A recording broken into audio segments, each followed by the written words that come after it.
আসসালামাইকুম বন্ধুরা, চলে আসলাম মায়ের রান্নাঘরে। আশা করি আপনারা ভালো আছেন। আলহামদুলিল্লাহ আমিও ভালো আছি। আজকে রান্না করবো ইলিশ মাছ দিয়া ডাটা দিয়ে আলু দিয়ে একটা তরকারি পাক করব। দেখেন কিভাবে করি। কড়াই বসাই দিব, তেল দিয়ে দিব, কাঁচা ইলিশ রান্না করব। পেঁয়াজ কাঁচামরিচ দিয়ে দিলাম,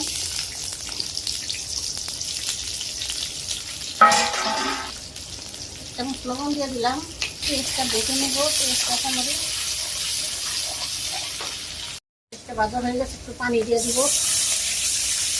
চামচ ধনিয়া পাতি দিয়ে দিলাম, চামচ মরিচের পাতি দিলাম, 4 চামচ হলুদের পাতি দিয়ে দিলাম। আর কিছু দিব না। এখন ডাটা আলুটা দিয়ে দিব, ডাটা আলু দিয়ে দিলাম।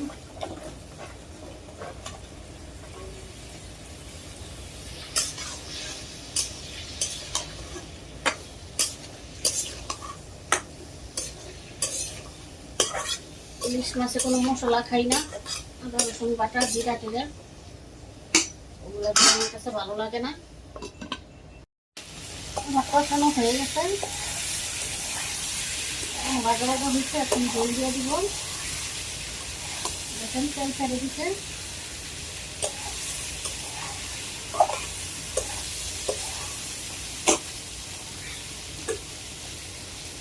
জল দিয়ে দিলাম।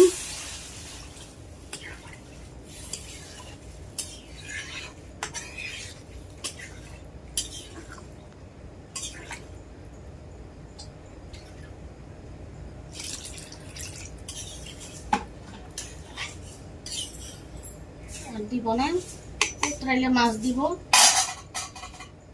ঢেকে দিলাম। আর কিছুক্ষণ পরে চলে আসলাম। এখন মাছ দিয়ে দিব, মাছটা দিয়ে দিব। এখন দিয়ে দিলাম পদ্মার ইলিশ।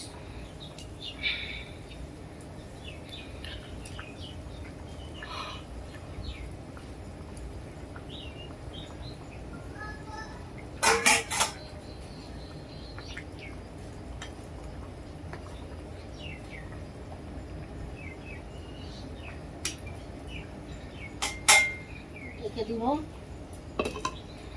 আমি আবার কিছুক্ষণ পরে চলে আসলাম। একটু লাড়া দিয়ে দিব, লাড়া দিলে মাছ ভেঙে যায়, জন্য লাড়া দেই না।